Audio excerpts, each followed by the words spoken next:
gentlemen, welcome to Walking with J.Beau. So we have the angry dogs. Dog knows. The dog knows spring is almost here. As you can see, there's a little bit of snow on the ground. We had 4 inches of snow yesterday. Some of it is still sitting on rooftops and along fences. 40 degrees today. Yesterday the temperatures were in the 30s.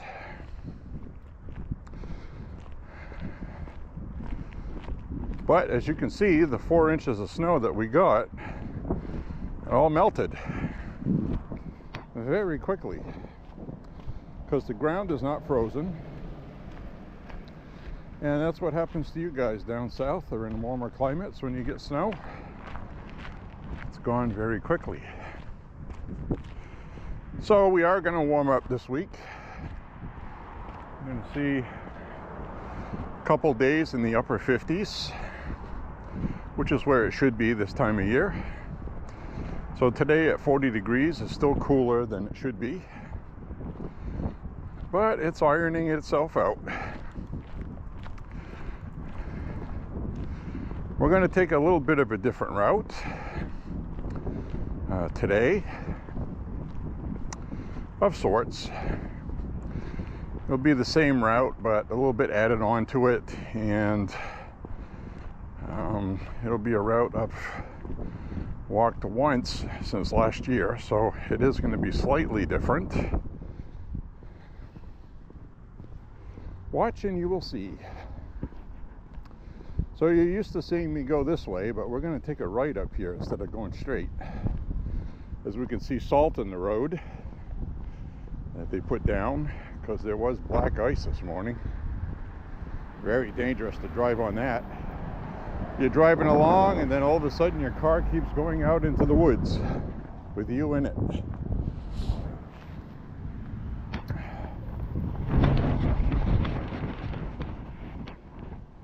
So what they do is they spray the road with a brine, kind of a salt liquid that you can see. So then when snow lands on top of it, it starts to melt right away. It keeps the roads clear. Something that would be very easy for you guys to do down south, but your municipalities don't have the equipment for it because those cost money. And why spend all that money for 1, maybe 2 days a year? Got a cross-country skier going by. Hi. Hey. Definitely a good day for that today. So I'm going to flip the camera around. Say hi to y'all.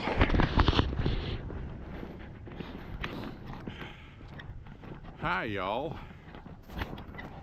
Well, we got a lot of stuff to talk about today. Very exciting things going on. I'm actually going to stop for a minute and fix my front screen on here. Be right back.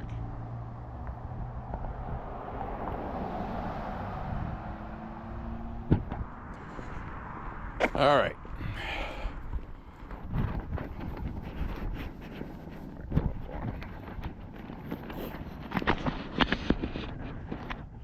Alright, as I was saying, now that I have my front LED screen or LCD screen on,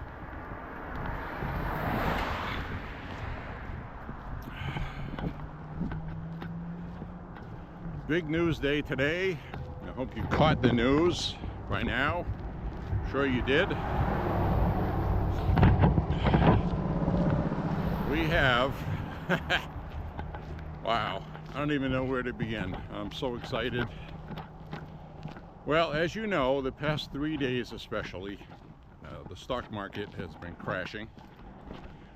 And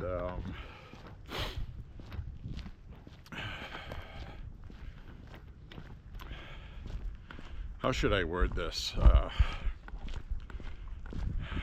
Wow, I'm still processing all the information from earlier today.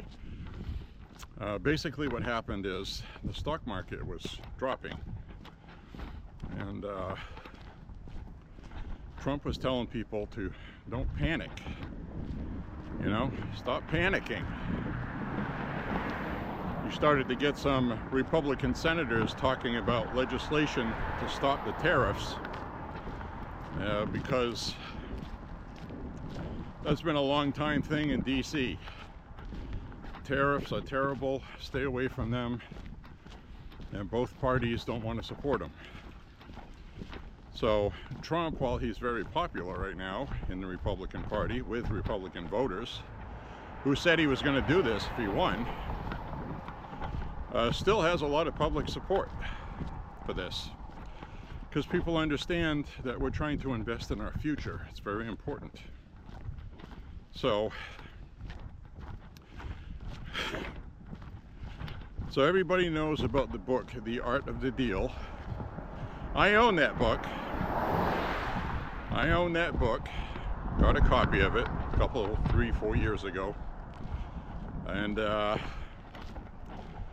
gotta tell you, what he's doing right now is a master class in the art of the deal. But he also had a little bit of adversity. I'll explain in a minute.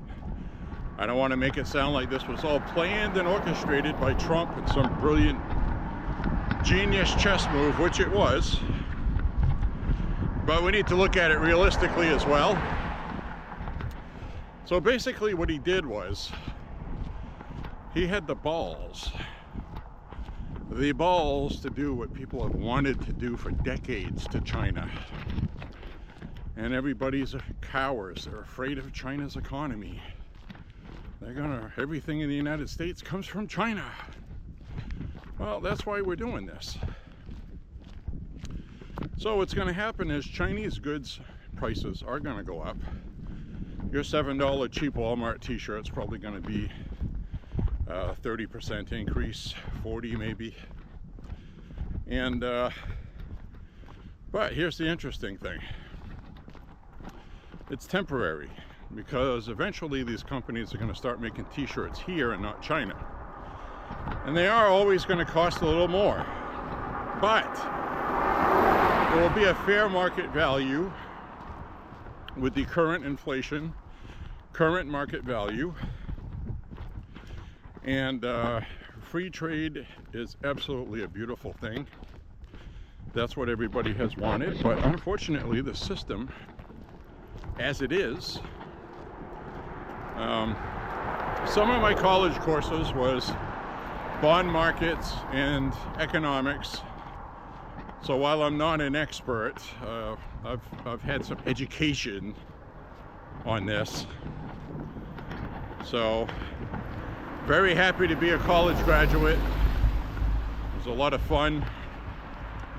But anyway, getting back to what I'm talking about, is what really forced Trump's hand to say, okay, we've reached the limit we can do with what I'm doing. And before I get into that, this was all geared towards creating something to use as leverage. You always want to have leverage when negotiating deals. It's in his book. And as he's been saying, when you hold the cards, you hold everybody else as beholden to what you're holding. So 75 countries now want to come to the White House and make a deal. So what has really happened by Trump putting a 90-day temporary pause on tariffs? What he's doing is he's giving a 3-month window for other countries to negotiate before he puts tariffs back on. That was the purpose of hurrying up, rushing, getting these tariffs immediately to shock the market, to get everybody's attention. That worked perfectly. The liberal leftist media fell right into that and actually helped. The liberal media actually helped Trump make these deals because they panicked everybody. The stock market started going down. The liberals were loving it. Trump is crashing the market. Oh boy, Democrats are going to win next year. Trump has screwed everything up. He's ruined his party. That's the rhetoric they were spewing. I'm sure you've seen it. But in reality, Trump was using the media. Now, most of that's probably true. I did notice that Scott Bessant now is pretty much heading this, and Peter Navarro and Lutnick are not, and they were. So Bessant wants to work out deals. Lutnick and Navarro don't want any deals. They want the United States to ruthlessly control the world's economy. And we know that's not a good thing. And the job they did worked at the beginning of this with that rhetoric, because that's part of the art of the deal. So that scared the rest of the world, like, holy crap, they're not kidding. You know, even the stock market didn't believe Trump was actually going to go through with this, because the stock market was like, okay, he's talking about tariffs. He doesn't really have the balls to do this. And then he did it. And then the market dropped. Bottom fell right out of it. Holy crap, he's not kidding around. So one, you're holding the cards. Number two, you're showing that you're serious and you're not bullshitting. He was taken seriously. So the third part of this, because this was done so quickly and harshly by Trump, that China bought right into it and fell for Trump's trap.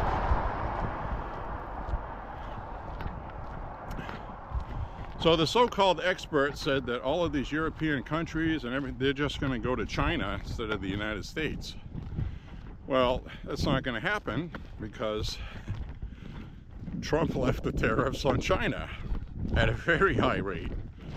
So today they're putting a pause for 90 days on the tariffs. 10%, okay, across the board, which is higher than it originally was before he did this. So we're still tariffing these other countries. But now it's much lower than they thought. So now they're going, whew, wow, we better go to DC and talk with him and work out a trade deal. So that's what the 90 days is for. That's the art of the deal. So what they're going to do is they're going to send their envoys over the next 3 months. Deals will be worked out. And we're still going to have all of those high tariffs on China. So that's going to work out in our favor, because that is really the main country that was destroying our industries here.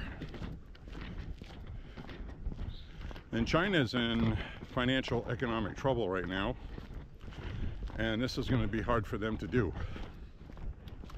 I'm predicting eventually China is going to come around, and Scott Bessant today at his media thing explained it very nicely.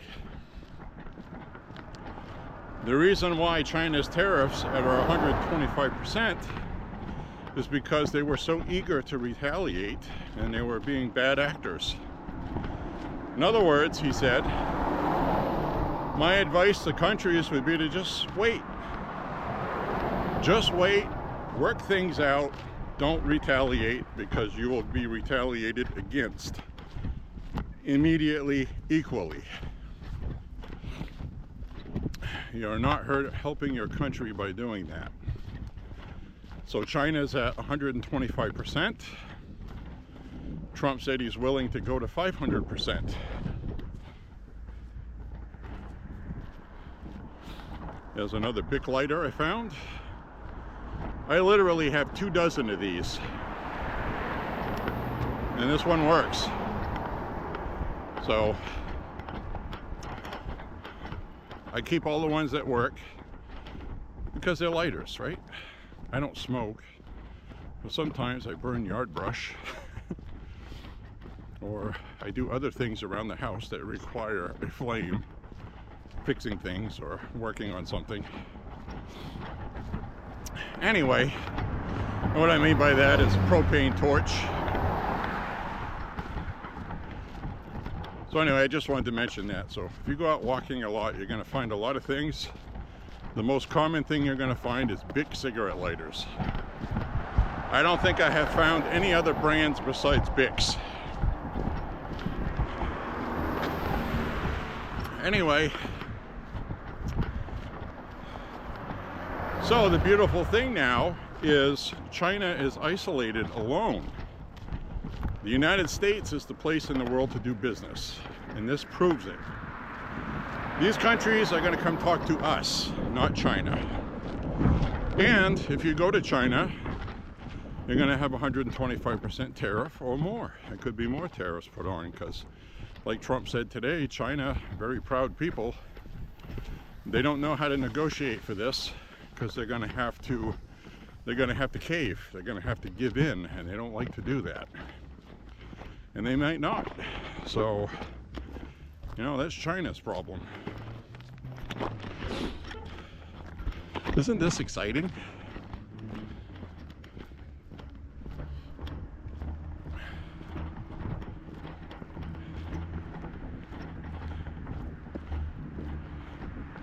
I am absolutely ecstatic today. Ecstatic. Trump has... Wow. He's a master, okay? He's just a damn master. And these people criticizing him globally, these so-called financial experts, look like idiots. This is what we voted for, man. Isn't this fucking awesome? Isn't this awesome? You can see how happy I am today. Because I, like everybody else, has been worrying about this. You know, I had a family member talking to me. You know, my IRA is probably taking a 20% hit. You know, what should I do with it? Just leave it there. It's a long-term investment. Just leave it. Don't touch it.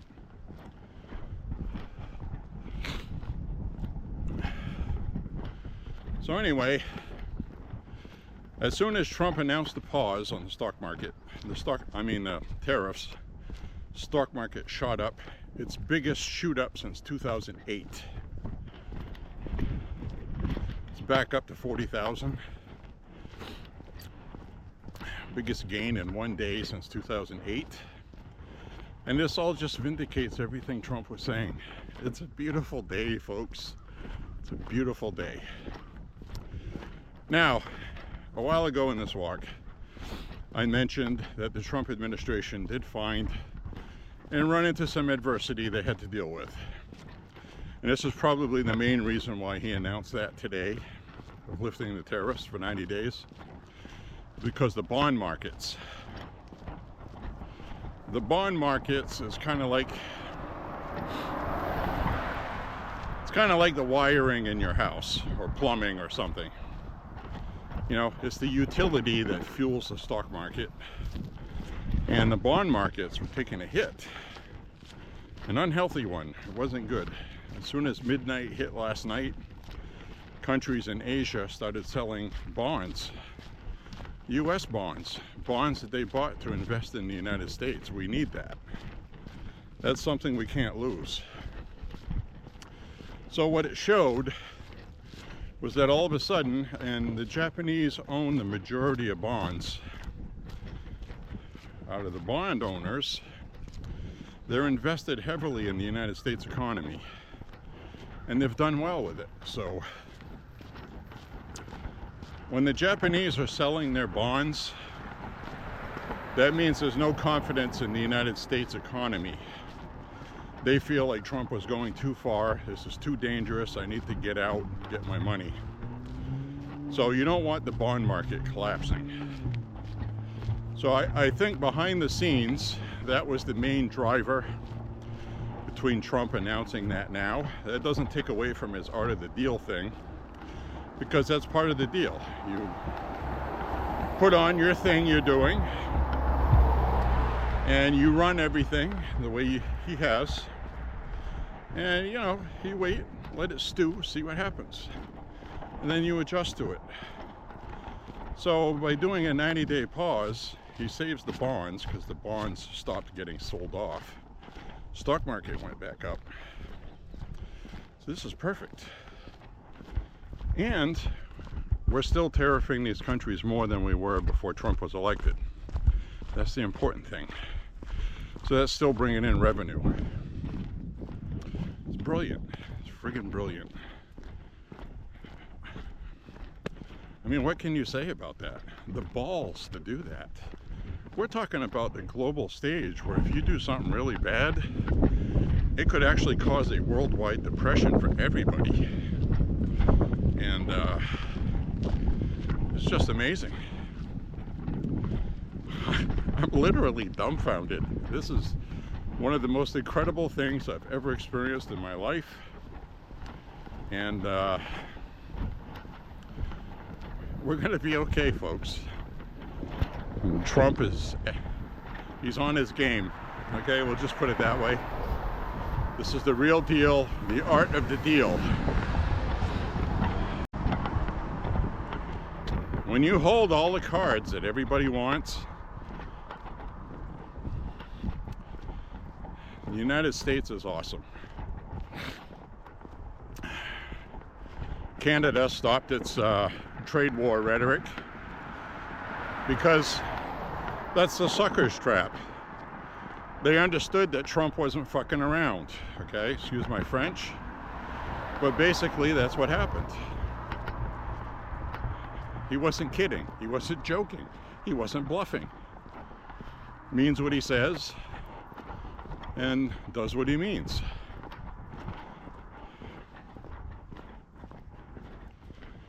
Canada could have been at 125% tariff also, if they would have kept doing the trade thing. It was explained to them, you know, this isn't a joke. If you keep retaliating, it will be matched, and a new tariff will be imposed on top of that.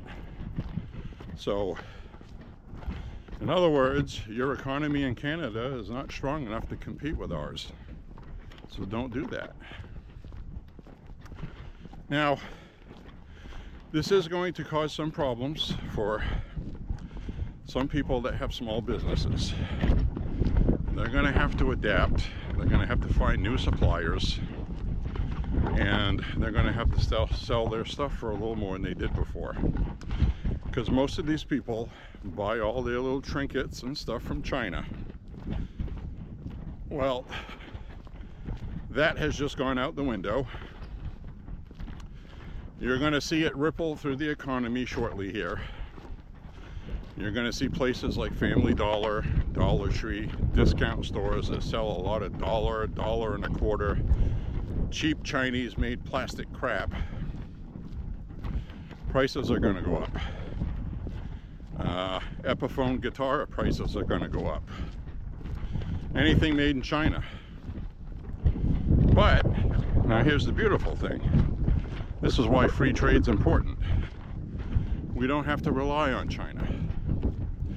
Things are made in Vietnam, Fender amplifiers, made in Mexico and Vietnam. Shoes are made in Vietnam. Jackson guitars, owned by Fender, are made in Indonesia. Very well made, much better than the Chinese ones. And they're nicely priced. So this is, you know, the liberal media is going to try to tell you, oh God, geez, this is terrible, this is going to destroy us. Don't even listen to it. They don't even, well, the sad part is they probably know what they're talking about, but they're not talking about it because they want you afraid. They want you to turn on Republicans. So, anyway, are we having fun yet? Perfect example, a Jackson Soloist SLX3 guitar, a heavy metal guitar that I love a lot, made in Indonesia, generally speaking $5.99 to $6.99, $699. Now, if Indonesia contacts the Trump administration and says, hey, let's work out some free trade, those prices will stay about the same. And if it goes up, it'll be minimal. As long as Indonesia is willing to take stuff made from the United States in a fair, balanced trade, free trade. That's, you know, let the market dictate the value of a product. And, you know, maybe Jackson will turn around and build a factory in the United States. They have a factory here. And here's the difference, okay? An American-made soloist guitar is made in a factory in America. And the USA one sells for about $2,000. Jackson is owned by Fender Guitars. Fender Guitars make Fender guitars in Mexico, and they also make USA ones. So how does that affect things? Well, the ones made in Mexico, if Mexico retaliates with tariffs, which they've already caved, so there's not going to be any trade barriers with Mexico, so Mexican-made stuff should not be going up in prices. And so neither should the Fender guitars made in Mexico either. You can tell a Mexican-made Fender Stratocaster by the serial number. It'll start with MX and then the serial number. The US ones will say USA on it. So anyway, back to the Jackson thing. $2,000 American-made guitar, basically the same guitar made in Indonesia, is $699. It's a big difference. So what is that? 65% increase, approximately, maybe 70. And the American one has better materials, granted. And what I mean by that is you'll have actual Seymour Duncan pickups in them. An American company, probably they're expensive pickups. I think they're made in the United States. And the Indonesian ones have a Jackson copy equivalent of that pickup. Great pickup, really is. I've owned them. They're no complaints. But the difference is the brand name and things like that. Plus tariffs, taxes, importation, all that stuff. So where is this going to lead us? This is really an important time in our history, because you've heard me talk about this on the walks so many times, that China did on a larger scale what Japan did to us in the late 70s, early 80s. Japan was the first country to really damage our automotive market. We were coming out of an economic recession, high inflation with Jimmy Carter, and so you started to see a lot of Subarus in the early 80s, Datsuns, which are now Nissans. So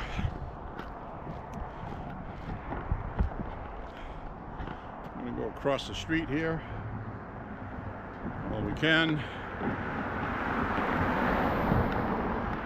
Well, I got a nice window to cross like that because we're going for a longer walk. So anyway, we had a lot of stuff being made in Taiwan, in Japan. I remember when I was a kid, transistor radios, electronic products were either made in Taiwan or Japan, and very little were made in the United States. So that got replaced by China in the 90s.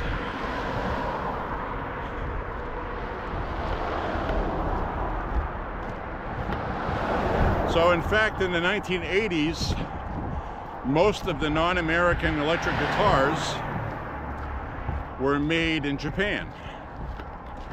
Some of those countries are still around,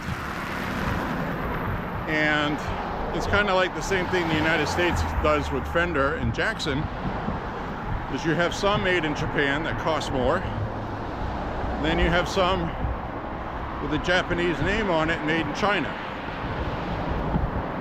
or Indonesia or whatever. So it's one of those things that it's difficult to explain it a little bit, but I'll try. You don't have to know anything about guitars. It's the one made in Japan costs more.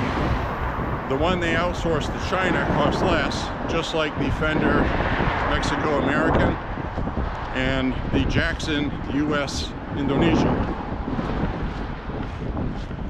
Some of the Fender, the very lower end, are made in Indonesia, but some of them were for a while being made in China. And they stopped doing that because of COVID, supply chain problems, and China having their, they're just difficult to deal with sometimes with regard to supply chains.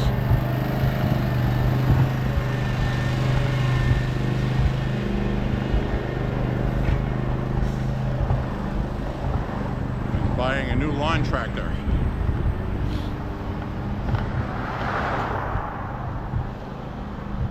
We're watching the economy in real time. So as far as the car market goes with the tariffs, the prices of cars made overseas is going to go up. The ones made domestically will stay about the same. And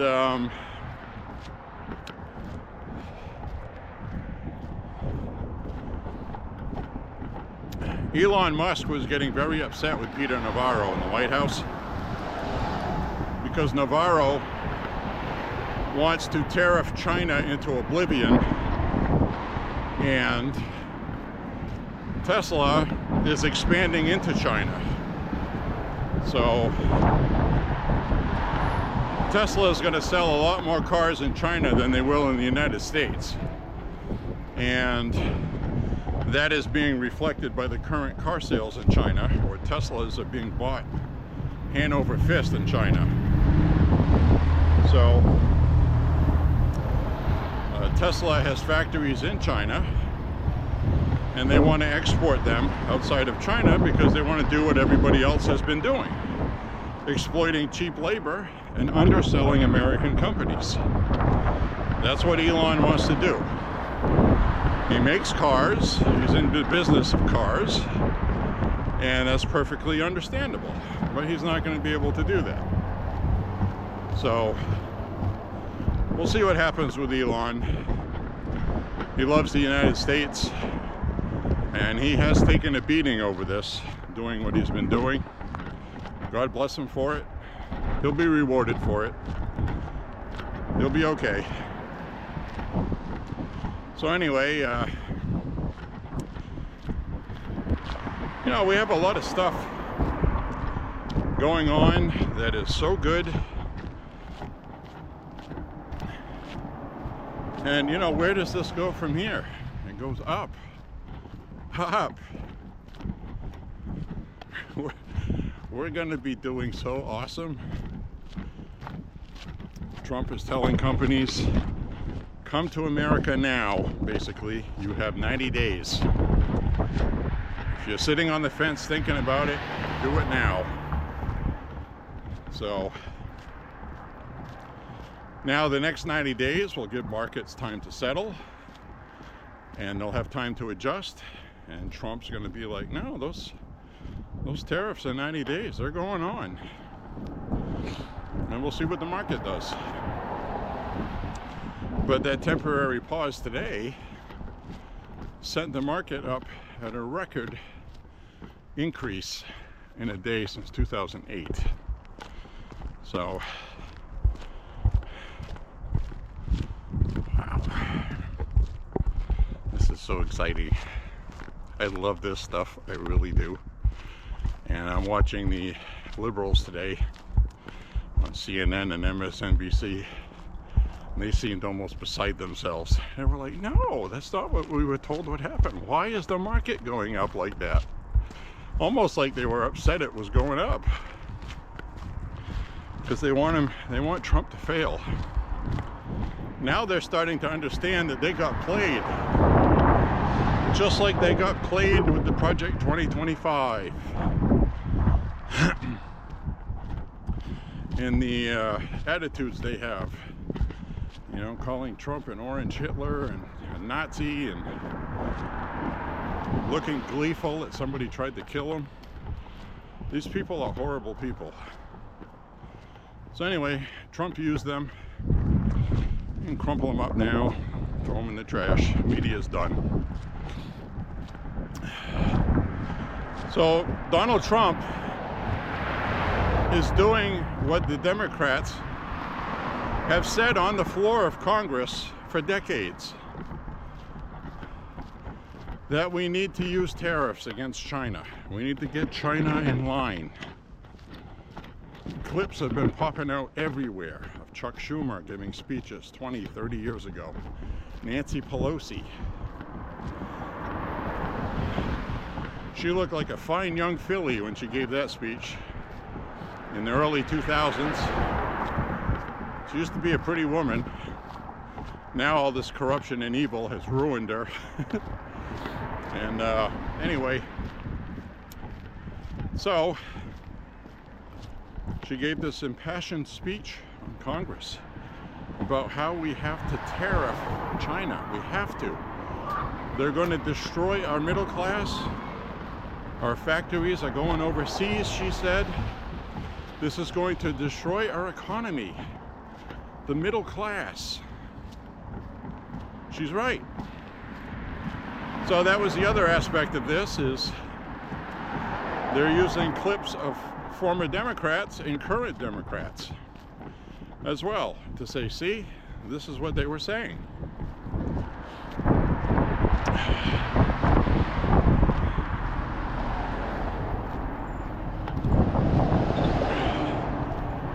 Pretty awesome stuff. Best thing you can do with Democrats is just let them talk and then record it and then use it against them later.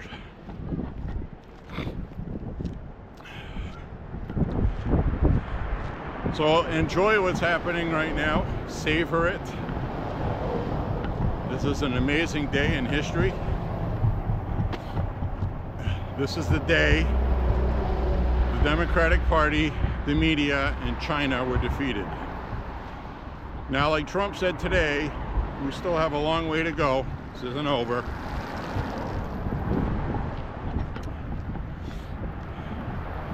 And he said it intelligently and truthfully that, you know, unforeseen things can happen to the economy to really screw this up. So, God forbid we have another pandemic or something, a real one. I don't think Trump will pay attention to another COVID-19 bunch of BS to that degree that we did the last time. So, but anyway, I'm just giving my thoughts on this. I mean, this is really an amazing time to be alive. I mean, really. It's, wow. The balls to do what he did. And it's working, because they know he's not screwing around. So we got a 90-day pause. We'll see what happens. And we'll root for our team to win, man. Win, win, win.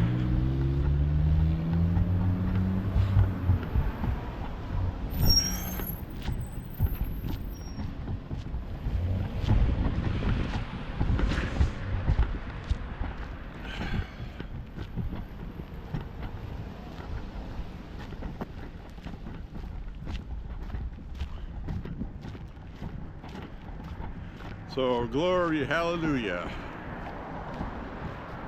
this awesome?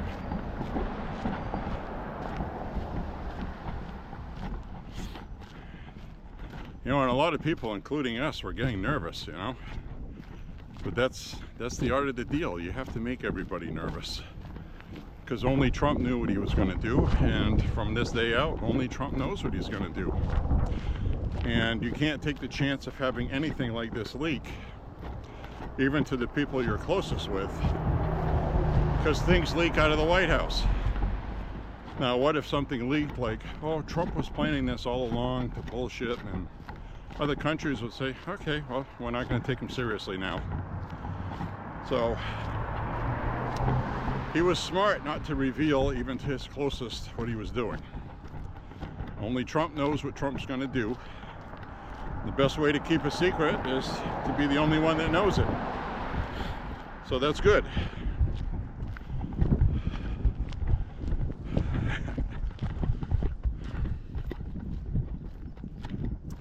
I think the best quote of the day was one of these geniuses on Wall Street, Goldman Sachs, guy that works for them, said today that he has never seen anybody with the balls to do what he did. And we needed to do this 40 years ago, he said. Yes! We made the right vote, folks. We're going to have the country back like it used to be. Like it used to be when we were kids. In the 70s, we had a financial hard time because of the oil glut. Gas lines.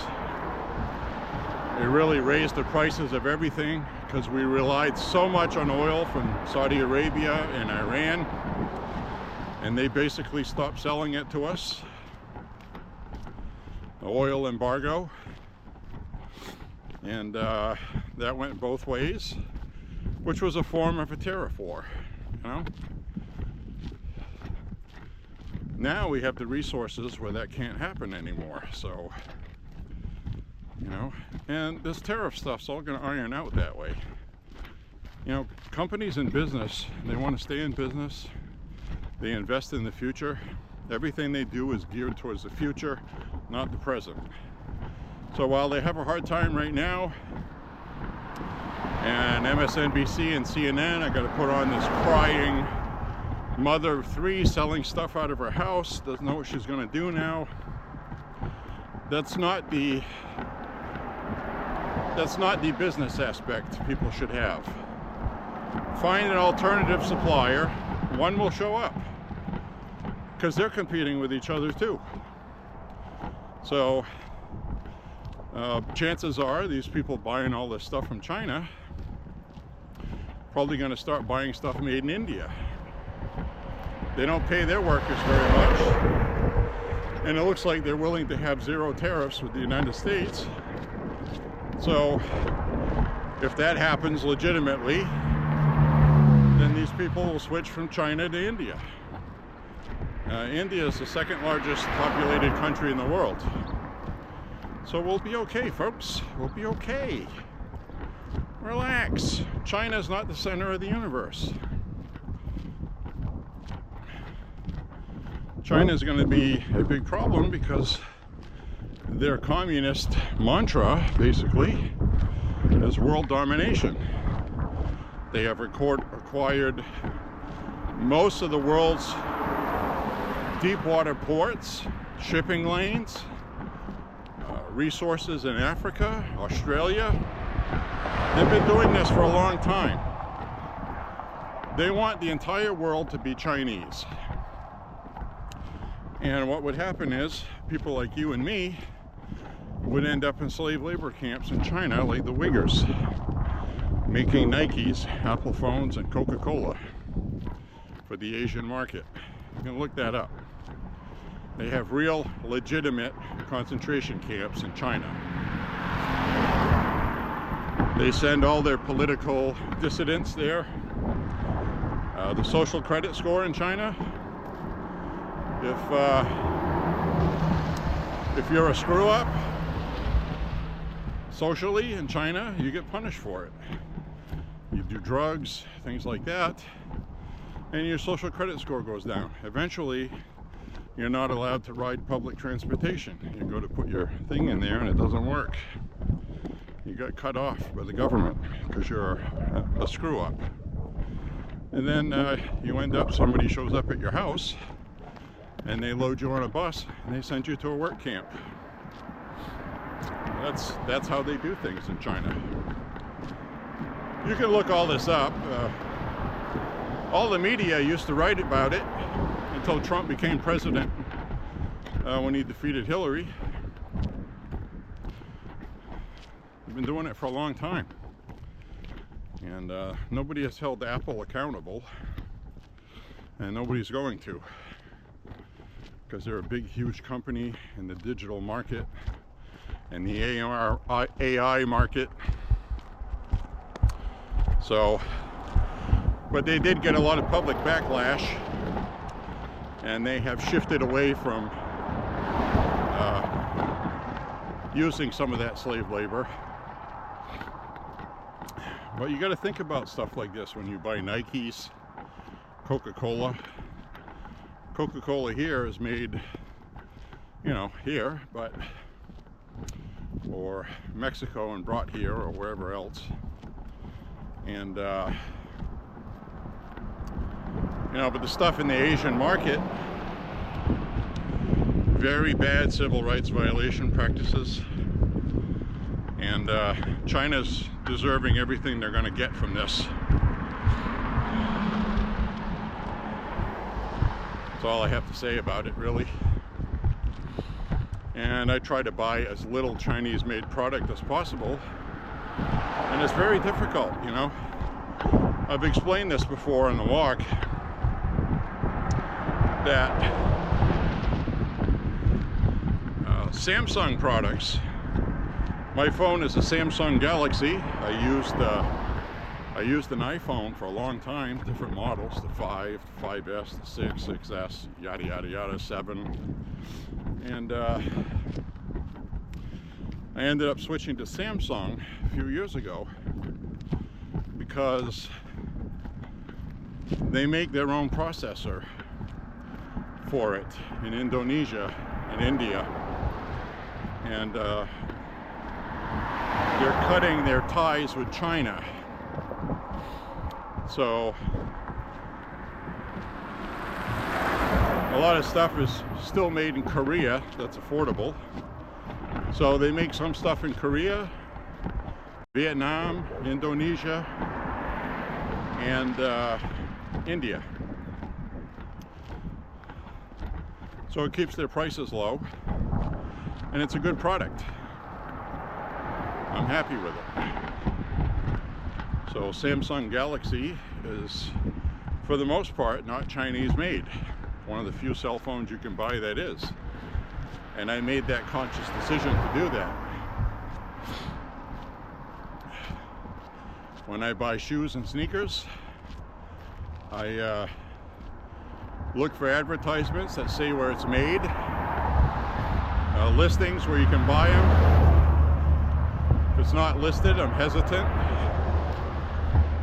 which is why I like to buy a lot of new old stock on eBay, because a lot of times they'll have photographs of what they're selling, and you'll see the tag on the inside of the tongue of the sneaker, and it'll tell you where it's made. Like Reeboks, generally speaking, are made in Vietnam, but they also have some made in China, the same model. So it's hard to do that.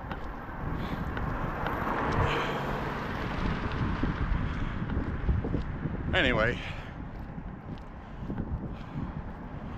I know a few years ago, President Xi of China, chairman, whatever you want to call him,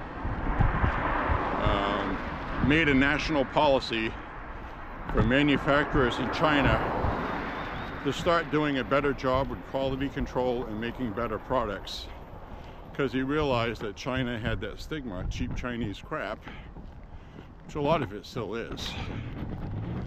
But anyway, kind of interesting stuff to think about.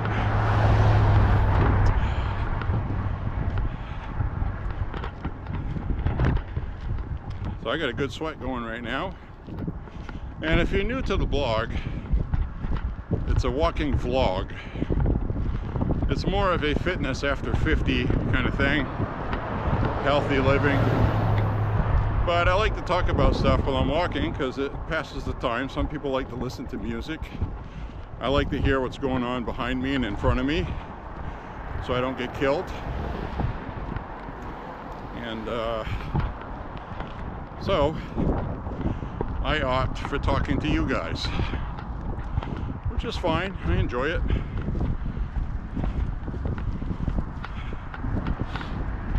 I'm gonna flip the camera around right now though. Got so excited talking about stuff. You've seen me walk this way before.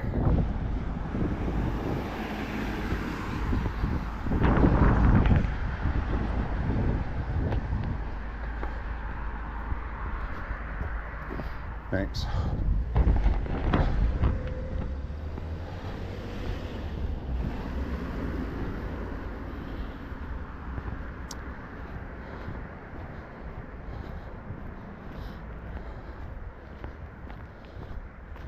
I mean, we are experiencing some very exciting times. Just amazing.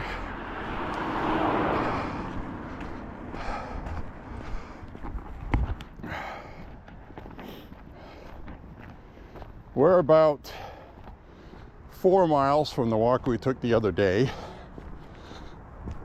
Different neighborhood that's in the neighborhood, if you know what I mean.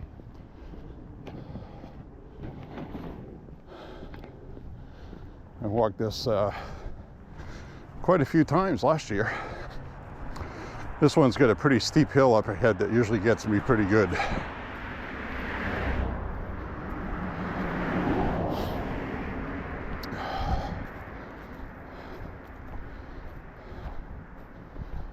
So I don't know what was going on at the White House today, but I saw President Trump today with two F1 race cars outside the White House. One of them had a Shell oil logo on it, so might have something to do with energy, or it might have had something to do with F1 racing. I don't know. I know Trump likes F1 racing. I do too. I haven't watched it in a while though, admittedly, but I like it a lot better than NASCAR. Watching a bunch of cars drive around in a circle really fast. A lot of people love that. I'm not one of those people. When I was 10 or 11 years old, I used to watch a lot of it. You had A.J. Foyt, Mario Andretti, all these other people. And then when I hit my teen years, I kind of steered away from it. Got into drag racing, thought that was cool in my teen years. And F1 racing, Formula One. Now that's real racing. You got all that freaking horsepower, negotiating turns. You have lap speeds, cars taking a proper apex on a turn. Really a lot of interesting stuff. And coincidentally, because of that, I also like a lot of video games for racing. Not the NASCAR ones, but you see some snow left.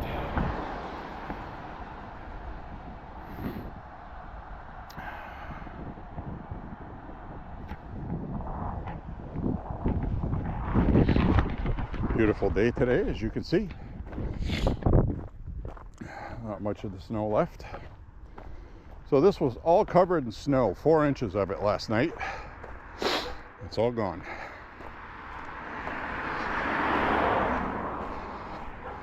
Very cold wind last night. I stuck my head out and that wind bit me. Very cold Canadian air. And now it's gone.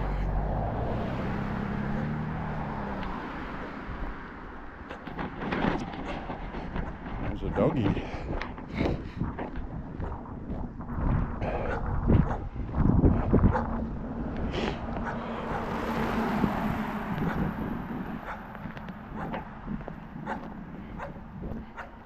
Dog barking, looking at the door, waiting for his master to stick the head out. Like, what are you doing? And the dog will be like, I'm guarding the homestead for you, master. Aren't I a good doggy?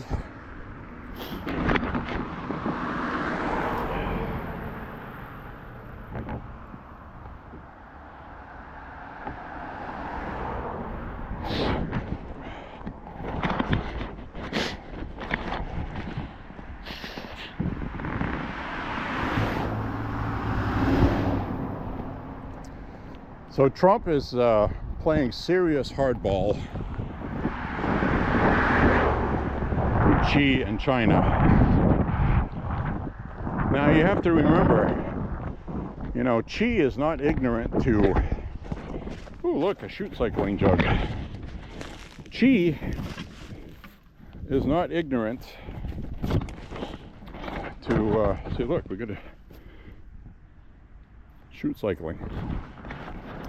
Xi is not ignorant to America and how Americans do things. So, yeah, I'm going to carry this on the whole walk. It's an empty jug, doesn't weigh anything. And I'll throw it in our box of stuff we bring to the range to shoot. When we have enough stuff, when enough stuff has accumulated, we bring it. So there. Anyway, Chairman Xi went to school in the United States. He went to college here as a youngster. He knows what we're all about. He's learned all our stuff. And that helps him do what he's doing now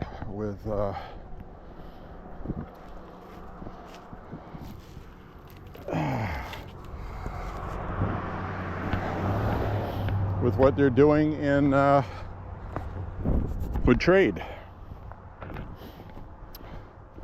So I think it's really awesome that Trump knew that Chairman Xi was going to be Mr. Macho and tariffs were going to increase to try to bend us in, because he knows traditionally the United States does not have the stomach for this.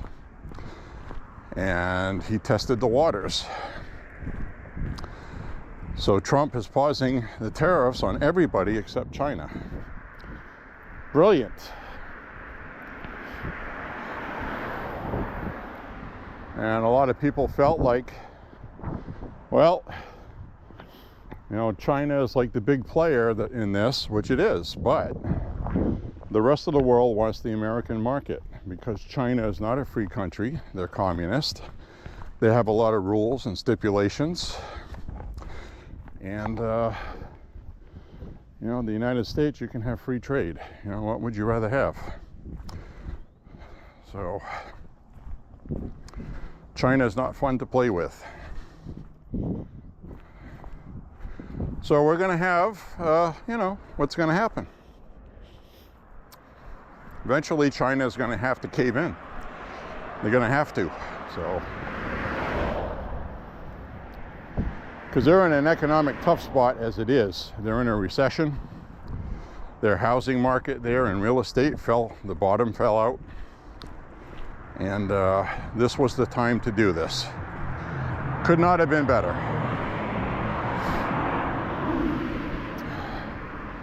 So right here, I have to keep my eye on cars up ahead because I have nowhere to go over the side. Except down there. I'd have to jump down there, break my legs and my neck and everything else.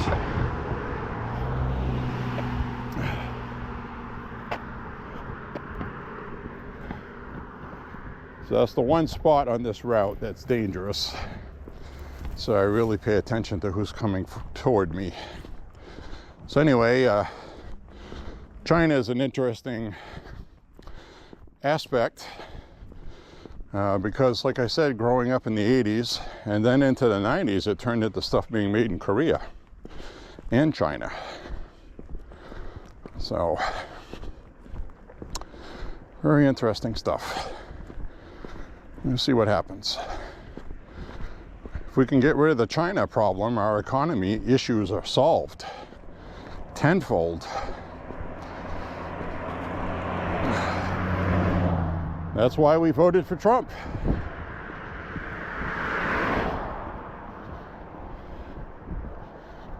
Trump's going to be proven right again. The left absolutely hates that.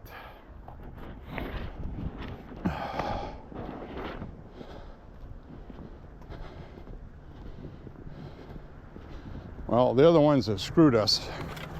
And also some old rhinos like Mitch McConnell. Mitch McConnell was making noise about these tariffs. And these nervous Nelly weak Republicans like Susan Collins, Lisa Murkowski, and apparently Rand Paul.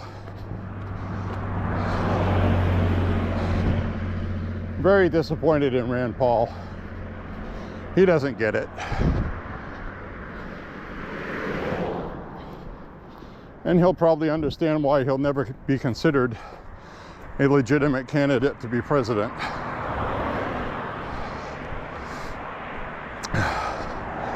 He's always willing to throw his hat in that ring, but it's never going to happen. He's too weak.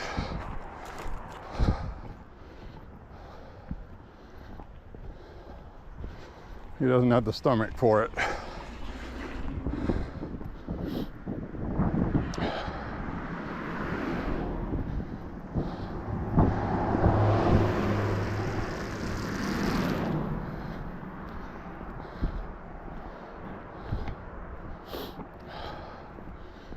I smell somebody's wood stove. Love that smell.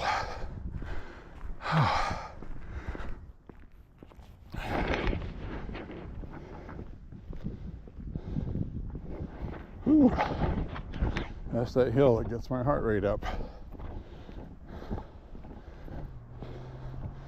Didn't really feel much of it, which means I got my stamina up. Now somebody asked me how you clean the sidewalks.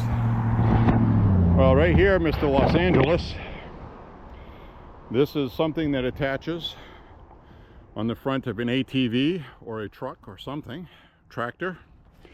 And it's got an auger in the front. It chews up the snow into it, and it shoots it out to scoop. Somebody's got one for sale. So that's how the city cleans the sidewalks here, but they use a bigger one.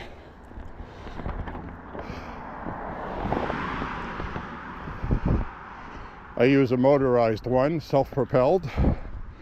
That's smaller than that one, but it does the job up to about 28 inches of snow, which we rarely ever get more than that. So I got what I need for our property. And so I thought that was an interesting question I was asked on my walks. How do you clean the sidewalks?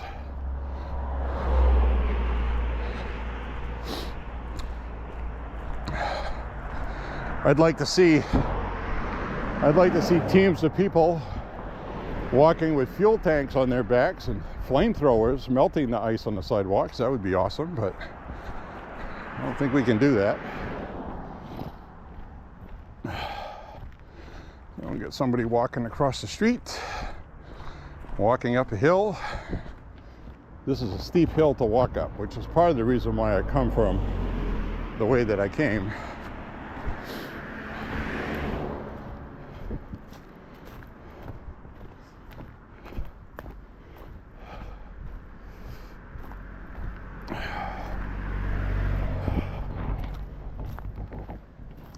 All right, that's a nice steep hill, huh? Steep hill to walk.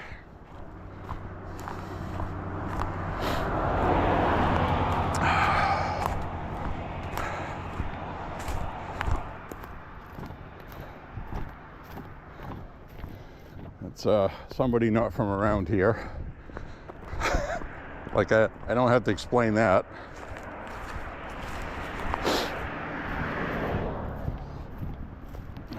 Now I get the side to walk on here. Finally.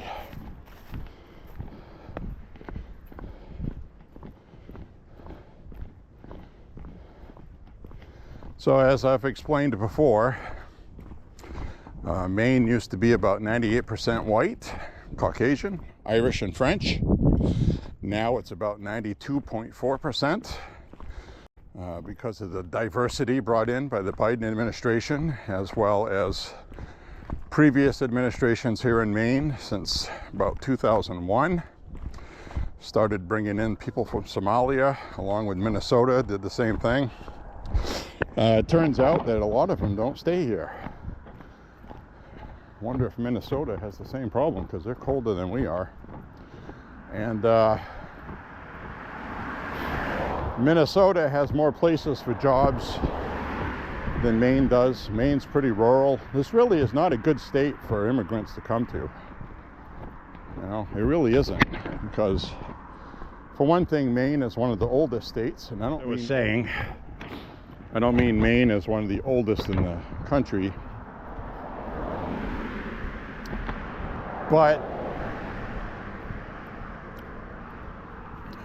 I meant population. What happens is a lot of people go to school here, they graduate, and then they leave the state. They either go to New Hampshire, Massachusetts, Connecticut, something like that. So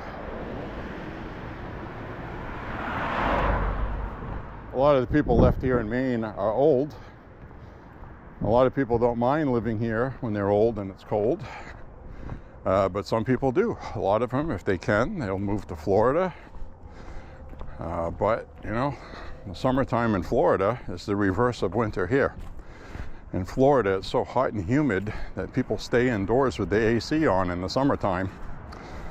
And the winter down there is like it is like spring and summer here.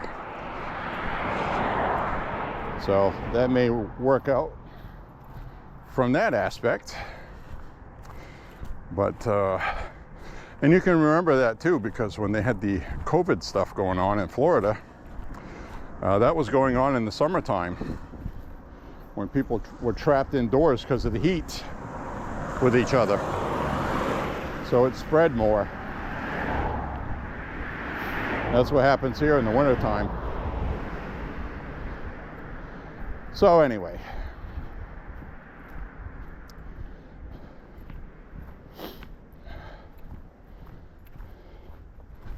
I gotta check where I am on my miles so I can plot out the rest of this. I want to get at least 5 miles.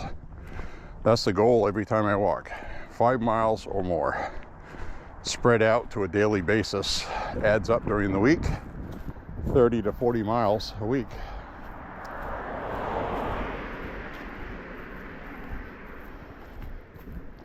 I didn't walk yesterday because of all the snow.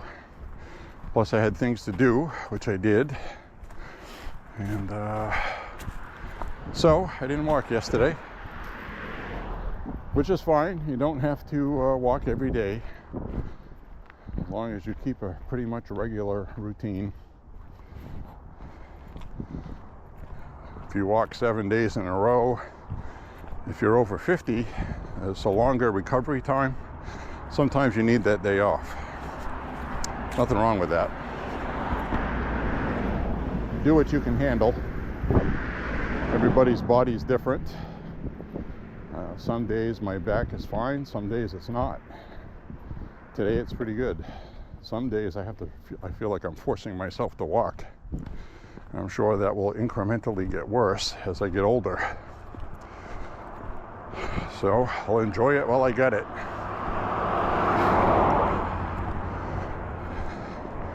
May end up using a cane someday because of it. Don't worry about that when it comes, I guess. At least I'll be able to get on one of those scooters at Walmart and I won't be overweight. So I guess that's the bright side of that. And if you're overweight, you know, that's fine, but it's not good for you. I'm always going to be honest with you. It's not good for you at all. There's nothing good about it after 50 years old, being overweight or inactive. So even if you get out and just walk a mile, 2 miles a week, it will increase as you feel better about it. Change your diet and you will start losing weight, I guarantee you. It's not a lot of work. So, hey baby.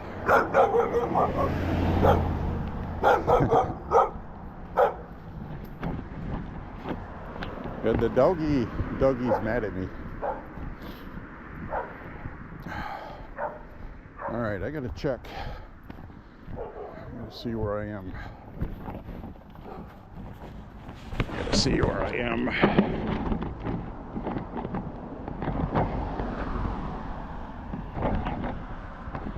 Where am I?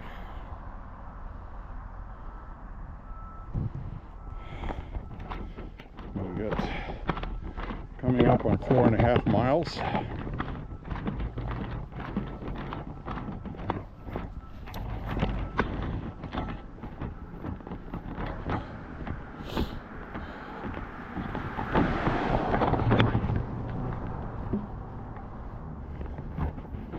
Coming up on 4.5 miles.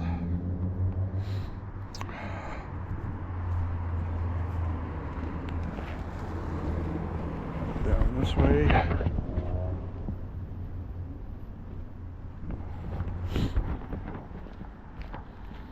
I smell paint. Somebody's spray painting. Oh, it's a body shop there. I smell it.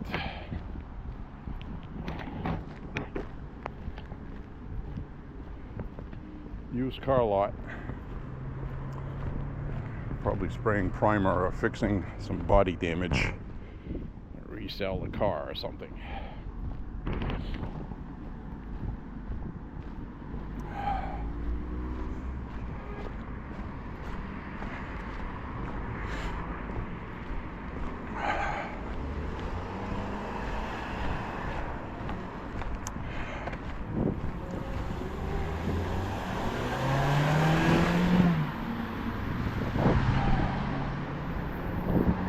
Yada yada yada.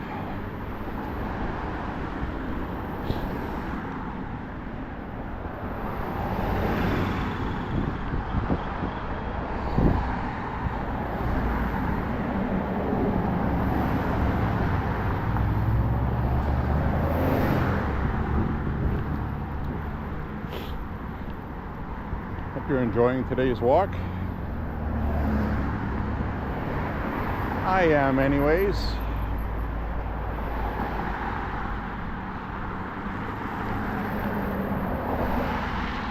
I'm gonna go walk down a stretch I've never walked down on my walks, just to check it out.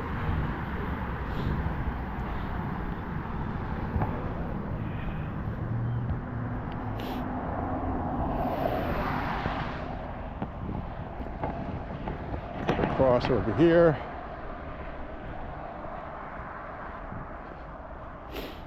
4.5 miles.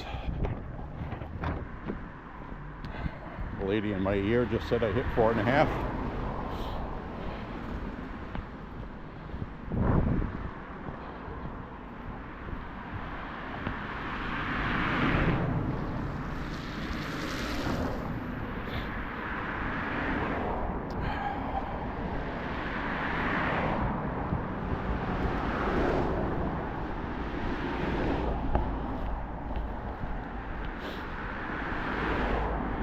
The arch of my foot is starting to hurt, not the bottom part of the arch, the top arch on my right foot. That has to do with the sneakers I'm wearing. The heel is angled higher, which makes it pretty comfortable to walk in.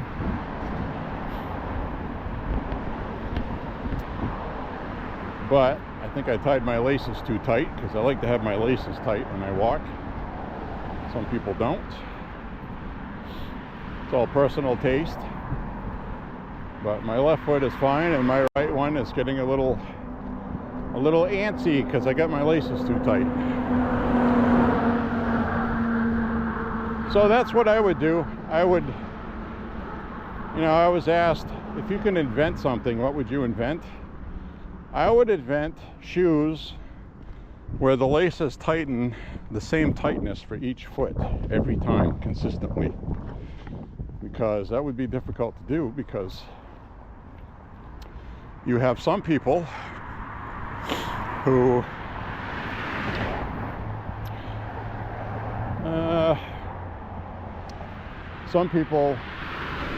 they end up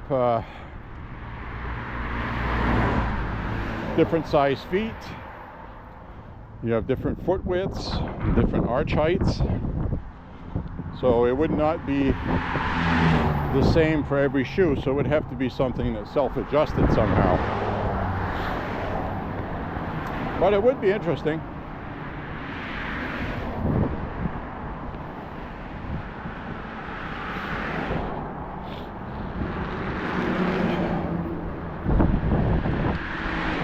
So we're going to hang a left up ahead.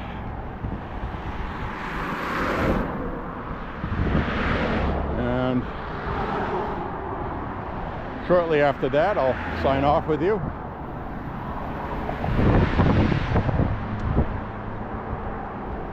Five miles is plenty for a walk on video. I'll do a little bit more than that because I still have to get back to the ranch. Got a ways to go. But you only see a certain distance I walk. But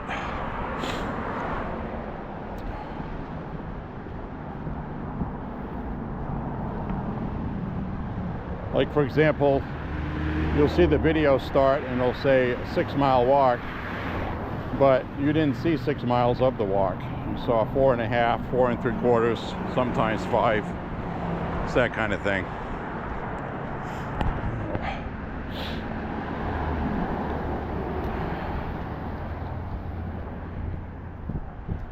I'll go down this way a little bit, and then I got a circle up ahead. So I still got about well over a mile to go, but we'll sign off here shortly, actually.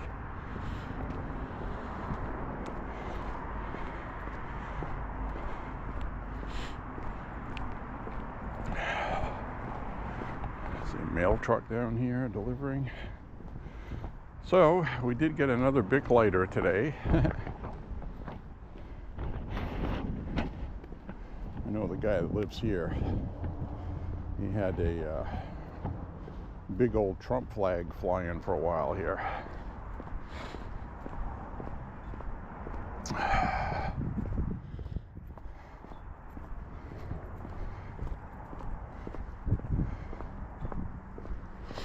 So anyway, flip the camera around.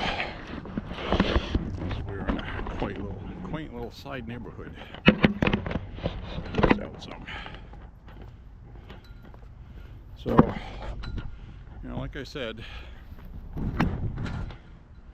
enjoy what's going on and what's happening today.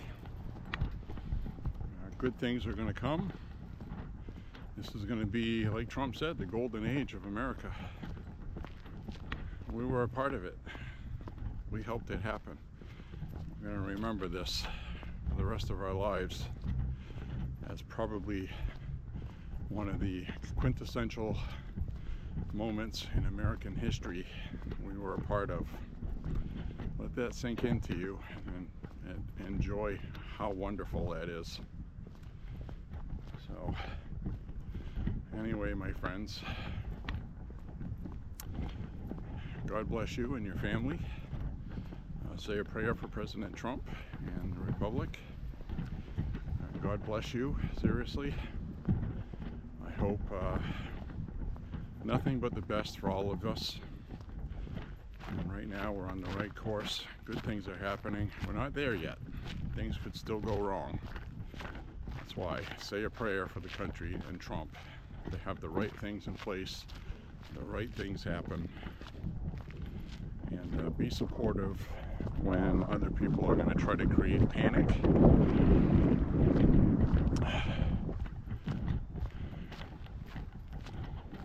So, like Trump said, don't be a panicking, as a panicking Republican. Relax, take a deep breath, enjoy. Till next time, my friends, thank you very much for walking with J.Beau, and we will see you very soon on the next walk. Bye bye, everybody.